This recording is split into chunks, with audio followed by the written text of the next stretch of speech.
Shogun, a gloriosa saga do Japão, chegou à metade da temporada, então estamos aqui pra falar sobre isso. Pessoal, eu sou a Mikan, muito prazer quem tá aqui pela primeira vez. Eu tô com o Max Valarezo do Entre Planos pra discutir esse meião de temporada, né, Max? Exatamente, caraca. Ó, muito obrigado por me chamar, né? Eu estou feliz de estar aqui no canal da Mikan mais uma vez. E aconteceu tanta coisa nessa meiuca, assim, da temporada que realmente a gente tinha que se juntar mais uma vez para poder comentar, porque realmente são muitos eventos, muitas reviravoltas que a gente tem que destrinchar. Pra quem não sabe, Shogun é a minissérie que tá passando tanto no Star Plus quanto no Disney Plus, que são os patrocinadores do vídeo de hoje, inclusive. Muito obrigada. Exatamente. E vale lembrar que é uma minissérie em 10 capítulos, a gente já tem 6 episódios que foram lá e justamente por isso a gente tá agora, né, nessa parte central e é disso que a gente vai falar hoje. Isso, então a gente fez esses dois vídeos que se complementam, né? Esse vídeo aqui é sobre o episódio 5 e lá no Entre Planos, no canal do Max, a gente vai discutir o episódio 6. Então o que a gente vai falar hoje? Por exemplo, o que esse episódio diz pra gente sobre bênçãos e sobre maldições? A gente também vai ver o que pode estar oculto por trás daquela cena do jantar que é tão marcante. E também o que a personagem nova que aparece nessa trama. Esses são só alguns dos assuntos que a gente vai comentar hoje. Olha, tem muita coisa pra gente destrinchar, porque realmente o episódio 5,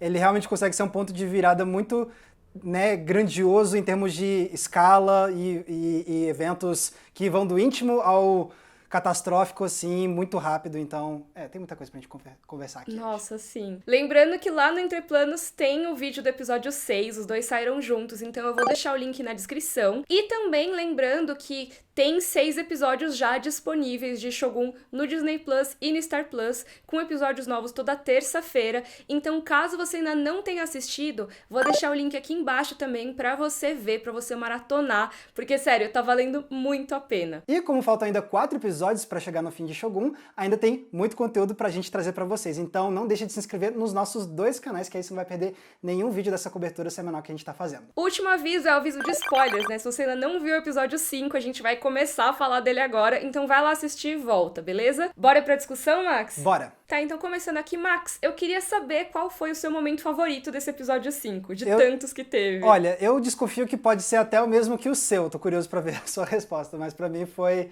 a cena do jantar. Ela se estende muito e ela tem muitos momentos, é como se fosse uma grande cena com vários episódios dentro, com muitas dinâmicas diferentes acontecendo. Eu acho que seria esse, mas eu quero saber a sua. Nossa, eu concordo, eu acho que a cena do jantar é uma das mais fortes do episódio, né?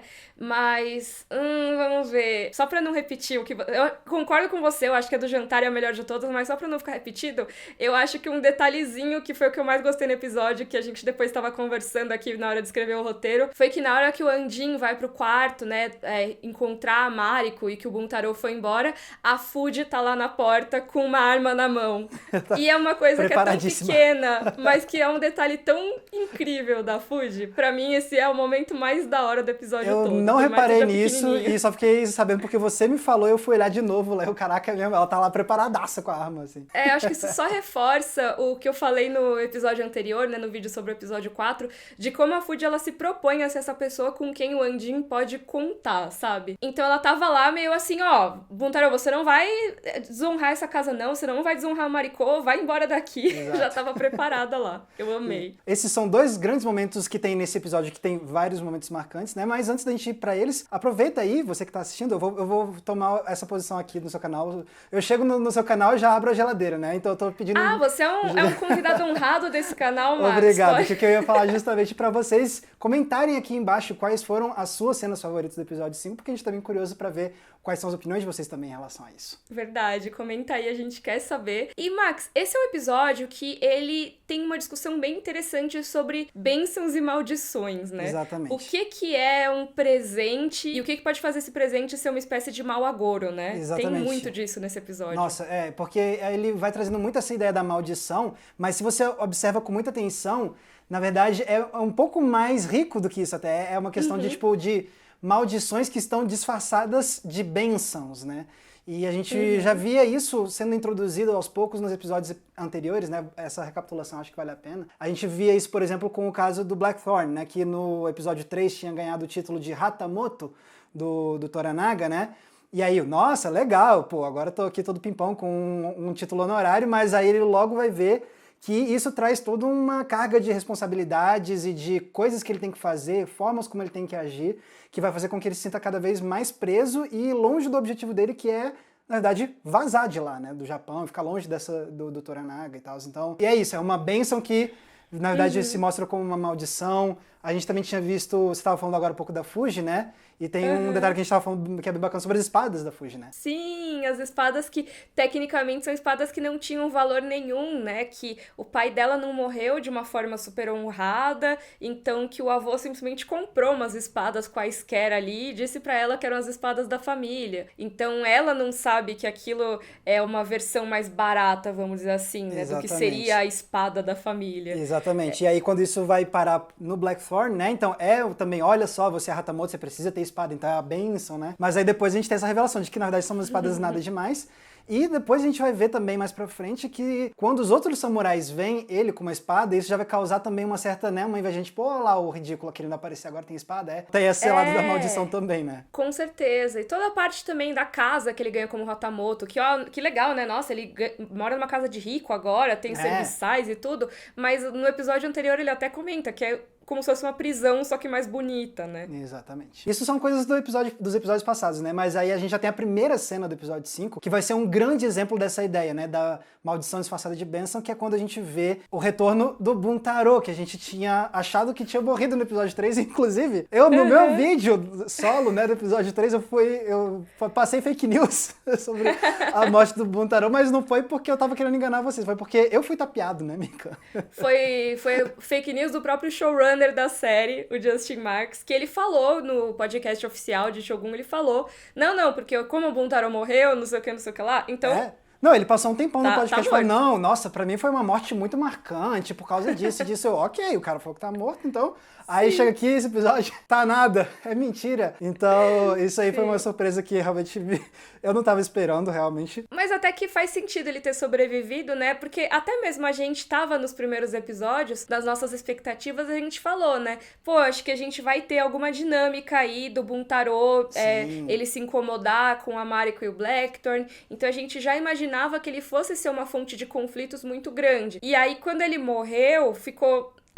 ok, eles podem ter despistado a gente. Mas não, realmente ele vai ser essa fonte de conflitos muito grande. Exatamente, porque é isso, né? Ele chega, então o pessoal olha assim pra Mariko, olha que bênção, Mariko, né? Seu marido voltou, e a gente sabe, e ela sabe que isso, na verdade, é uma coisa que só vai dar mais dor de cabeça pra ela, e é o que a gente vai ver ao longo desse episódio. Nossa, sim, que dor de cabeça, hein? Buntaro, ó, não venham defender Buntaro pra mim. Boy lixo.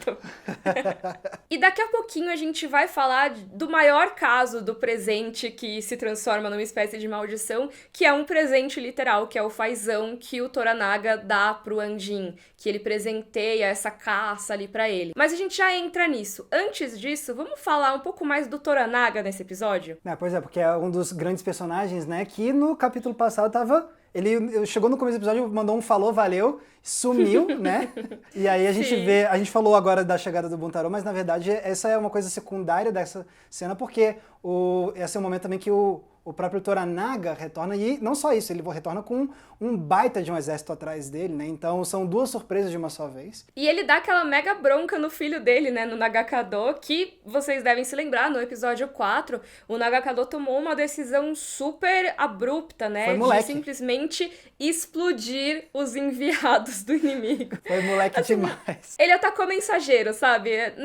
Não foi muito legal, não da parte bonito. Dele. Foi muito abrupto, foi uma provocação muito a mais. E eu lembro até no meu vídeo do episódio 4 que eu fiquei, cara, eu acho que o Toranaga não aprovaria essa atitude. E realmente. A gente vê ele dando um esporro, né, no filho. E é uma cena interessante porque ele vai trazer de novo a ideia do Falcão, né, que se vocês viram as nossas primeiras collabs para falar dos 2 primeiros episódios, a gente falou muito sobre o Falcão como um símbolo do próprio Toranaga, mas essa é uma cena que já traz novos significados para isso, porque o Toranaga vai falar do Falcão como um paralelo para os homens, e como os homens devem ser controlados, né? Como um líder deve agir com aqueles que o seguem. E aí ele vai falar justamente, um falcão pode ser completamente rebelde, fazer as coisas impulsivamente, ou pode controlar e tudo mais. Então você tem que, meu filho, aprender a fazer as coisas de um jeito mais, né, certinho, e não sair voando direto do pulso e tal. Então, eu achei isso bacana porque tá mostrando que o programa não tá se mantendo engessado nos seus simbolismos. Ele também vai procurando novas formas de renovar essas imagens, né?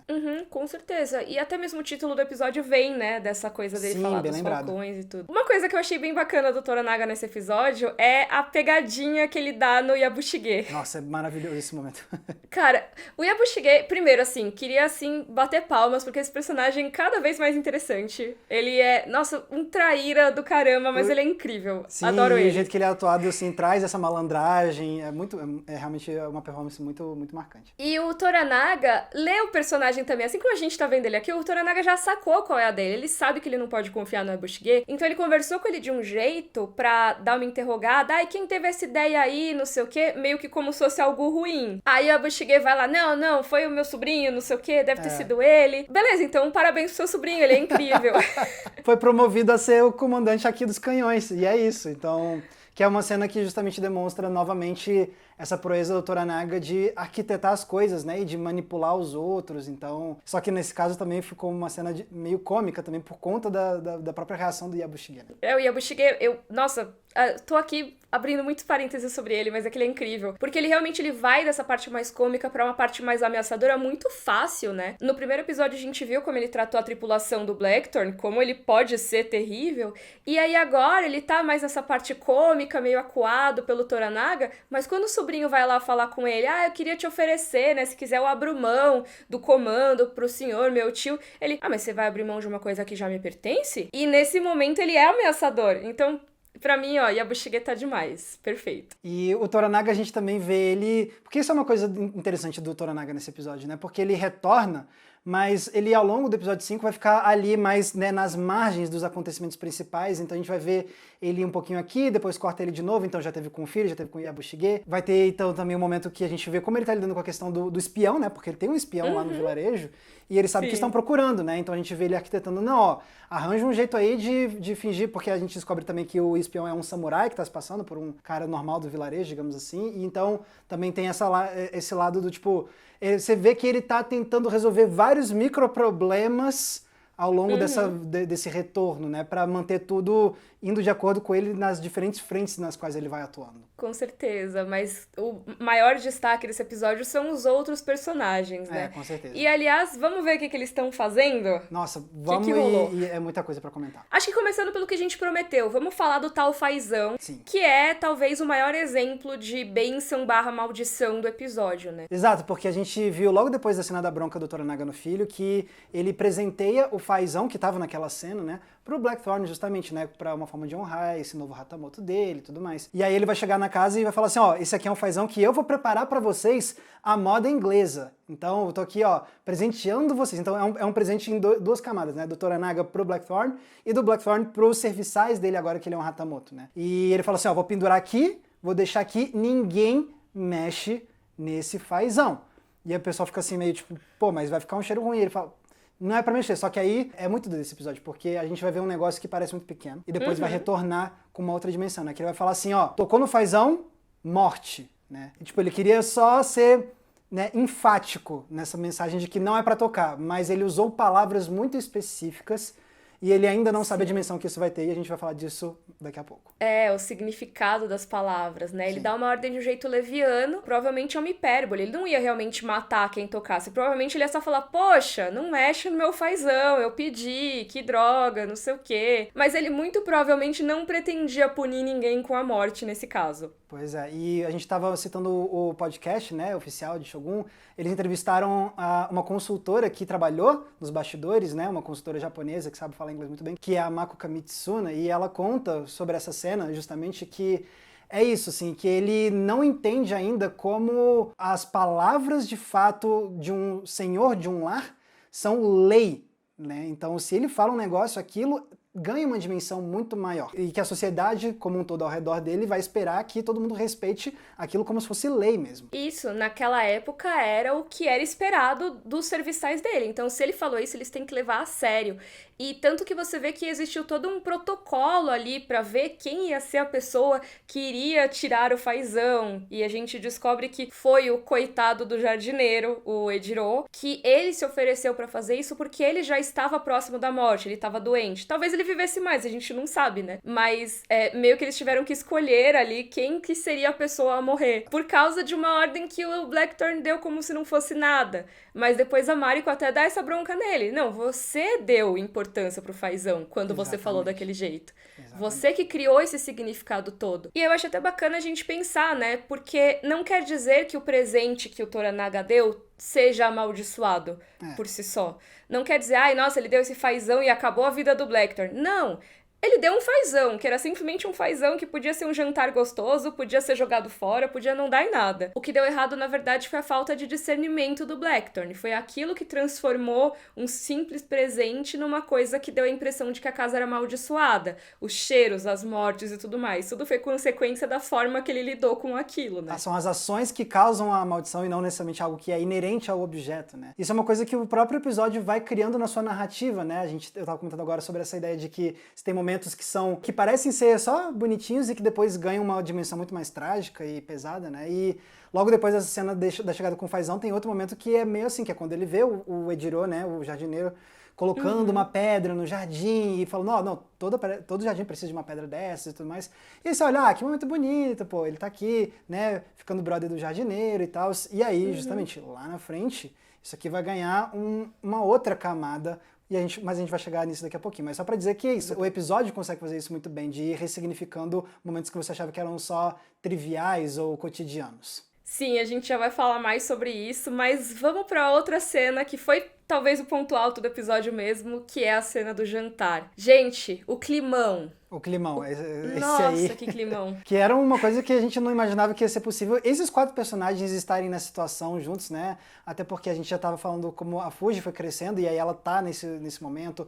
A reviravolta do Buntaro tá lá de volta. Então só a configuração dos convidados nesse momento já é uma coisa que é incômoda porque a gente sabe que vai dar alguma coisa muito ruim aí. Já tava um pouco constrangedor antes desse episódio, porque tinha a Mariko e o Blackthorn claramente envolvidos ali, né? Eles se envolvendo, e a Fuji no meio disso tudo, com uma consorte, mas que não tá envolvida romanticamente com o Blackthorn. Então já tava uma situação um pouco constrangedora pra todo mundo, mas agora, com a chegada do marido da Mariko, as coisas ficam mais complicadas ainda. E a gente tem todo esse desconforto ali naquela casa que pertence ao Blackthorn, né? Ele é o senhor daquela casa. E uma coisa muito bacana que foi discutida no podcast da série é sobre essa harmonia do lar, né? Que é o tal do Wa, que é um conceito muito importante. É muito isso, essa ideia de que as coisas no lar têm que estar muito em harmonia, né? E aí esse episódio vai ser sobre, né, o desequilíbrio dessa harmonia do lar usando a nova casa do Blackthorn, né? E aí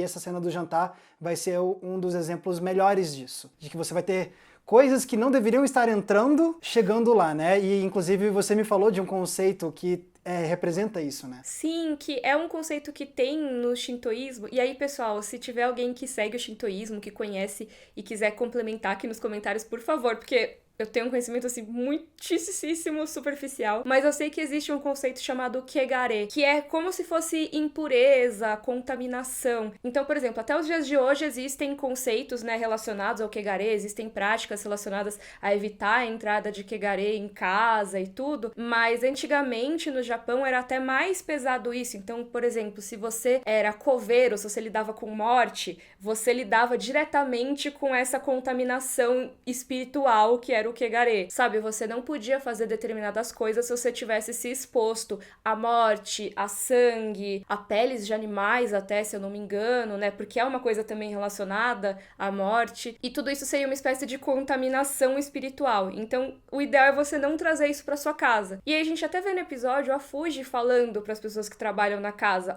nada que o Anjin usar na cozinha a gente vai usar. A gente não pode usar os mesmos objetos. Por quê? Porque provavelmente a forma que ele lidou ali com o fazão, a forma que ele faz a parte da cozinha e tal, não segue nada desses princípios de eliminar as impurezas que seriam seguidos normalmente numa dessas casas.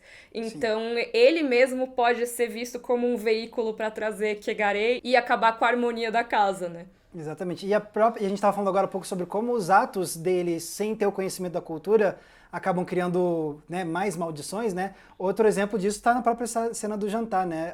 Uma das roteiristas do programa, que é Emily Yoshida, ela comenta justamente sobre como tem um detalhe muito interessante em como os personagens estão sentados nessa cena, porque para manter a harmonia e da casa e tudo mais, meio que o dono do lar tem que estar sentado de frente para o jardim, e a pessoa que tem menos ranking, digamos assim, menos status dentro do lar, tem que ficar é a que vai ficar mais perto dessa porta de entrada, né, que leva para o jardim. Então, teoricamente, era para o Blackthorn estar de frente para o jardim, mas como ele não sabe dessas coisas, ele se posiciona justamente no lugar de menor prestígio. Ele é o que está perto da porta, né? E quem é que está de frente para o jardim? O Buntaro. Então, eu acho que isso até pode ser uma forma de invisível de reforçar o quanto o Buntaro também é atrevido nessa cena, né? Porque ele sabe o significado disso tudo. Ele cresceu nessa cultura, ele sabe exatamente o que significa, mas a gente vê também como o Buntaro não respeita o Blackthorn, né? Ele, inclusive, fala em japonês ali com a Mariko, né? E a Mariko, coitada, tentando traduzir de um jeito que não seja tão ofensivo, mas ele fica chamando o Anjin de animal o tempo todo, de bárbaro, ridicularizando ele. O que depois a gente vê nesse episódio sendo discutido, mas também no episódio 6, que a gente vai falar mais no vídeo do Max, como isso é uma coisa que ele tem consciência de que é uma desonra pra aquela casa, sabe? Mas ele tá lá se colocando naquele papel de dono da casa. Exatamente. E é muito interessante ver esse trabalho da Mariko como tradutora nessa cena, né? A gente vai falar bastante ainda sobre o papel dela como tradutora e como isso vai mudando, especialmente com o episódio 6, então não deixem de depois conferir aquele outro vídeo. Mas nesse aqui, o próprio Justin Marks, né, um dos showrunners do programa, comenta que muitos outros filmes ou séries com uma cena com uma tradutora, eles querem fugir de mostrar, falou num idioma, traduziu, respondeu no outro idioma, traduziu, mas ele disse que para essa cena específica não era para fugir, era para ter esse vai e vem, sempre mostrando essa tradução, porque a forma, o que ela escolhe suavizar nessa cena da tradução revela muito sobre o caráter dela, né? Como ela quer se conduzir nesse momento de extrema tensão entre os dois homens que mais estão marcando a vida dela nesse exato momento. E esses dois homens estão, nesse momento, num concurso de masculinidade, né? Eles estão lá... Quem é mais durão? Meu Deus, vamos aqui ver quem bebe mais. Isso aqui, não. Conta suas histórias de guerra. Não vou contar não. Conta você suas histórias de guerra e tal. Isso aqui. Nossa, assim... Um mais ridículo que o outro nesse momento, assim. Mas a cena é muito, muito interessante, é muito engraçada em alguns momentos, tensa em outra. Eu adoro como a cena ela vai nessa linha muito tênue, onde, que legal, que engraçado, só que aí depois você fica, ai, vai dar errado, vai dar muito ruim isso aqui. E o momento mais que eu senti isso, justamente, e que é feito pra você ficar angustiado, é quando o Buntaro decide, beleza, vou aqui pegar minhas flechas e mostrar pra você como eu sou o bonzão. Né? Só que ele não faz isso de qualquer jeito, ele decide fazer as flechas passarem raspando no rosto da esposa dele, né? E o que obviamente vai deixar o Blackthorn indignado, né? E vai causar só mais treta. E tem uma coisa nessa cena, e depois quando mostram o resultado dela, né, as flechas ali no portão, que a gente não sabia, a gente ouviu a entrevista da consultora, né, lá no podcast, e, nossa, é muito interessante. Nossa, ela fala um negócio, porque ela estava comentando justamente a questão das maldições, dos maus agouros, né, e que, justamente, que antigamente você tinha essa crença de que se a sua casa estivesse amaldiçoada, ela ia ser atingida por flechas brancas. Que é justamente o que acontece, né? As flechas brancas do Buntaro vão ficar lá cravadas no portão da casa. E quem passar lá na frente vai ver aquelas flechas, então o que eles vão pensar? Essa casa tá amaldiçoada. Eles estão vendo as flechas, estão sentindo o cheiro do fazão apodrecer lá. Ainda ouviram os gritos de noite, né? Tudo assim faz as pessoas pensarem, nossa, não tem nada legal rolando nessa casa, talvez tenha um tatarigami aí, que exatamente. É tipo um espírito. Um espírito maldoso que vai só dificultar a vida de todo mundo, causar discórdia, desgraça, e então é uma impressão que com certeza pra quem tava em volta vai ficar ainda mais forte, porque depois a gente vai ver, quando tá mais de noite, né, a gente vai ouvir que o Buntaro brigou e bateu na Mari e tudo mais, foi pra rua e o Blackthorn vai levantar na mesma hora, vai ter a cena que a Mika falou que a Ruth tá lá com a arma, tipo, tô pronta pra treta, bora lá. Só que ele sai assim pra rua e aí eles vão brigar, só que ele quer brigar, mas aí o Buntaro vai falar, tipo, é o único momento que ele vai meio que ser humildão e falar, não, perdão, eu desonrei a sua casa. Foi por causa do saque, né? É o famoso meme do foi mal, tava doidão. Foi mal, tava doidão. Sendo que ele conseguiu acertar perfeitamente 2 flechas no mesmo lugar do portão, passando na frente do nariz da esposa dele. Já tendo enchido a cara antes disso, né? Nossa, ele tava realmente muito sem controle sobre as próprias ações. Buntaro, conta outra. E um pouco antes do Buntaro agredir a Mariko, ele força ela a contar a história da família dela pro John, né? Que é uma coisa que a gente tinha já comentado nas nossas expectativas, que a gente achava que isso ia ser revelado mais pra frente, né? Que a gente ia saber mais sobre o clã da Mariko. E chegou esse momento. Eu achei interessante que o Blackthorn até fala, você não precisa contar, você finge que tá traduzindo qualquer coisa. Exato, ele é o oposto do Buntaro nesse sentido, ele quer respeitar o espaço dela da melhor forma possível, então, você não tá preparado pra falar do seu passado? Não precisa me contar, mas ela vai Já é a segunda vez até, né, porque no vez. episódio 4 ela tentou falar e ele falou, não, mas assim, não precisa me contar, assim, só se você quiser, mas não precisa. Só que ela conta que ela faz parte de um clã que assassinou um líder do Japão e tudo, a gente vai discutir mais a fundo isso também na discussão do próximo episódio, porque no episódio 6 a gente tem mais informações sobre isso, tá? Exato, exatamente. Mas aí a gente vê então também por que talvez o Buntaro trata tão mal a própria esposa, né? E a gente descobre que é por conta disso. A linhagem dela, olha aí, mais uma vez, né? O que deu vida a ela também acabou a linhagem trazendo uma maldição, de certa forma, porque ela é vista como essa filha de um homem que causou uma desonra imensa pro Japão, pra família dela e pra própria Mariko. Sim, ela vê a própria vida como uma maldição, né? Porque no fundo ela fala que ela quer se juntar aos parentes dela, aos familiares dela, mas que o marido dela não permite, que ele ordena que ela continue vivendo. Exatamente. Então até mesmo a bênção da vida pra ela não é uma bênção, né? Nossa, é pesado. E bom, e aí no dia seguinte, né, depois de todo esse climão, essa cena do jantar que foi tão intensa, a gente vai ter uma cena com o Blackthorn e a Mariko. E vai ser um momento chave da relação dos dois, porque a Mariko vai essencialmente falar, olha só, não tá rolando do jeito que tá, as coisas estão me complicando muito, eu tô aqui nesse meu destino, você acha que eu posso ser livre, mas eu não posso. Agora, eu vou ficar só como tradutora, a gente vai se falar somente através das palavras dos outros, né? Uma frase muito marcante, muito poética, né? O que para mim também é um ponto-chave da temporada como um todo, né? Da minissérie como um todo, porque a gente estava vindo ao longo dos últimos episódios, vendo essa relação se estabilizar cada vez mais, né?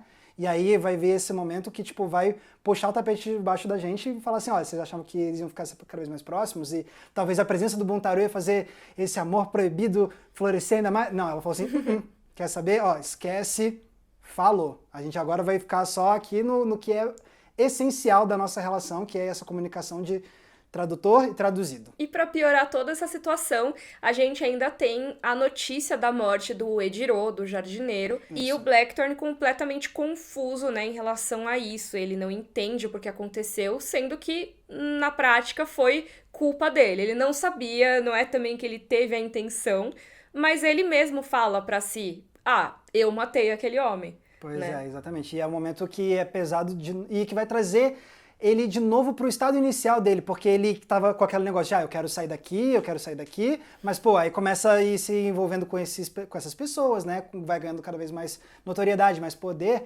só que aí vem a morte do Ejiro e faz ele lembrar desse choque cultural que ele sente, e aí ele vê que, dessa vez, a ignorância dele em relação à cultura japonesa não causou só um momentinho de desconforto, acabou causando a morte de uma pessoa, porque ele não soube medir a importância das palavras dele, né? Então ele falou, se tocar nesse pássaro você vai morrer, e de fato, então, quem mexeu no pássaro acabou morrendo, né? E beleza, eles vão tentar meio que dar uma amenizada, que nem você já comentou, né? O próprio Ejiro falou, não, eu tô doente, eu tô perto de morrer, então, na verdade, isso aqui vai ser uma morte mais honrosa pra mim e tudo mais, só que nada disso convence o Blackthorn de que isso é ok, então a gente vai se encaminhando agora mais pro final desse episódio, né? Que é quando ele vai se reencontrar com o Toranaga, olha aí, né? O Toranaga tava o episódio todo falando com outras pessoas, agora ele vai se juntar mais uma vez ao trio principal, né? E aí ele vai falar, olha só, quer saber, esquece, eu quero ir embora porque essa cultura, essas pessoas estão me fazendo mal e não tá rolando. E toda essa turbulência que o Blackthorn tá sentindo, que tá rolando na casa dele, que tá rolando na relação dele com a Mariko, acaba se traduzindo numa turbulência da vida real, num terremoto. Literal. Exato. A gente tava até, quando a gente tava montando o roteiro, o Max até falou, né? É uma coisa simbólica que vira concreta, né? Exatamente, porque vira a catarse do episódio, porque a gente passou o capítulo inteiro vendo essa questão da instabilidade do lar, né? Como a gente estava falando, crescendo, mas tudo nessa base, no nível microscópico das interações humanas. Quando isso chega num ponto de ebulição, e aí isso é como se fosse tão forte que vai ter que ser expandido para o mundo real, vira concreto, né?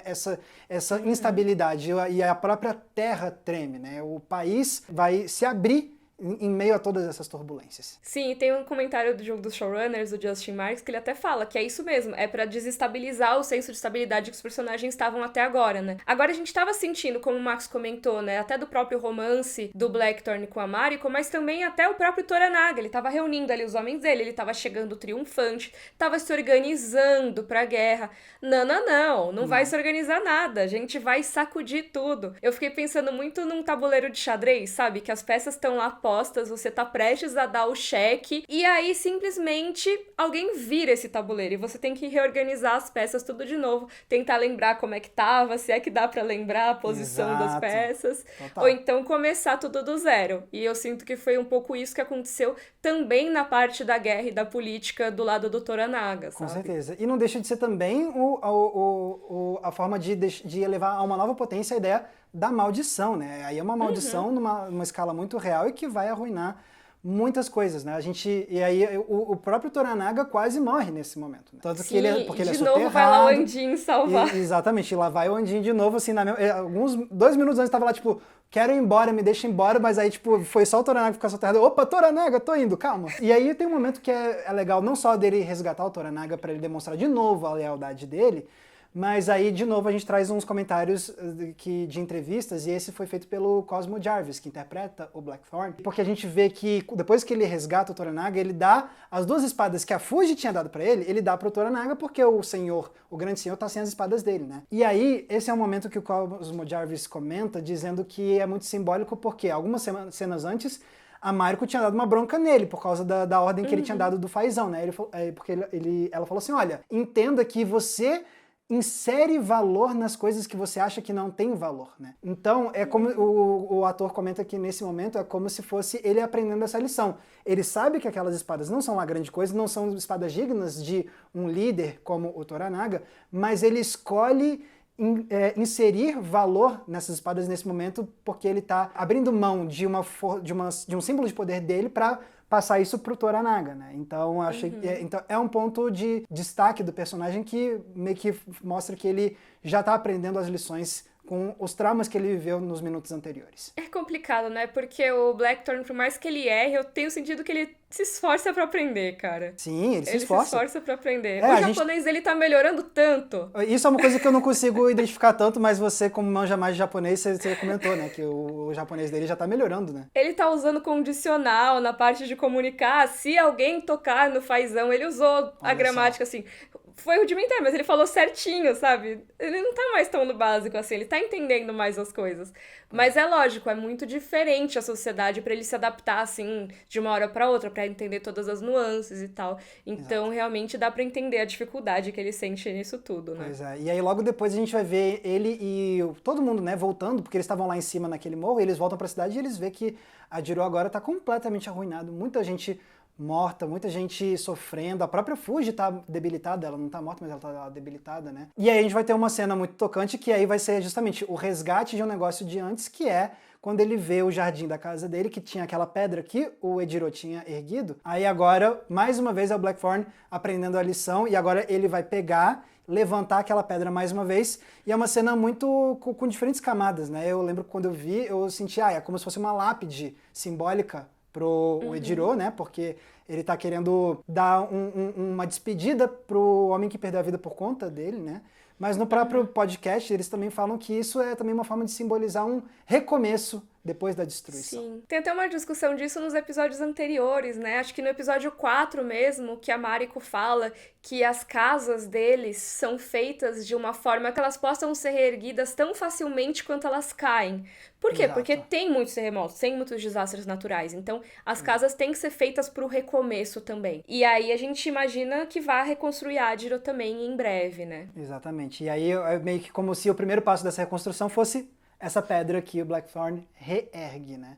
E falando de coisas que já foram plantadas no episódio passado, vale lembrar que esse terremoto tinha todo... Se tem uma coisa que pode surgir completamente aleatoriamente numa história e a pessoa não olhar assim, isso foi forçado, é um terremoto, porque terremoto surge assim do nada. Mas mesmo assim eles não quiseram, né? Porque se vocês lembrarem, no episódio anterior, se eu não me engano, no episódio 4, teve um bebê terremoto, né? Bebê terremoto. Então que o Blackthorn ficou todo desestabilizado, mas explica, não, isso aqui é comum e tudo mais. Então, até isso já estava sendo plantado lá atrás.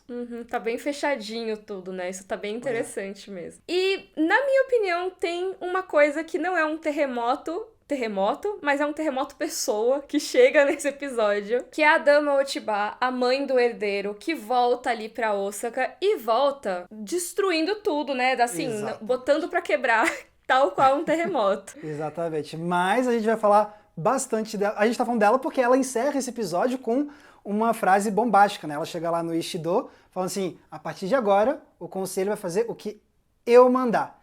Então, a gente achava que... Quando a gente achou que, beleza, teve esse terremoto e é só isso, não. Tem o outro terremoto humano, que nem você comentou, né? Começando agora em Osaka, e que vai se desenvolver muito mais no episódio 6, que a gente vai comentar lá no vídeo que tá no Entre Planos. Isso, então só pra gente concluir aqui, antes de vocês irem lá ver o vídeo sobre o episódio 6, o que esse episódio aqui representa, Max? Porque a gente tá aqui fazendo essa collab pra avaliar esse ponto central, né, da minissérie, e essa sendo a primeira metade da metade da história, digamos assim, complementando com o episódio 6, eu acho que você resumiu muito bem quando você falou da questão do tabuleiro de xadrez, né? Porque a história vinha nesse crescendo, né? As coisas iam, lógico, tinha contratempos e reviravoltas, mas tudo estava se encaminhando para ser a glória do Toranaga chegar logo, né? E quando a gente achava que isso ia chegar, não. Então, é um ponto de virada bem quase Hitchcockiano, eu diria assim, que ele gostava de colocar coisas de reviravolta bem no centro da história, é meio que isso. Bem, quando a gente chega nesse centrinho,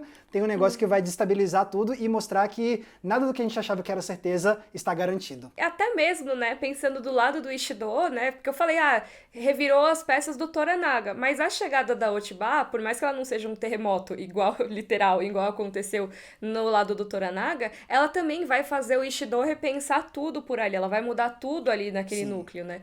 Então, todo mundo tem que se reestruturar de alguma forma.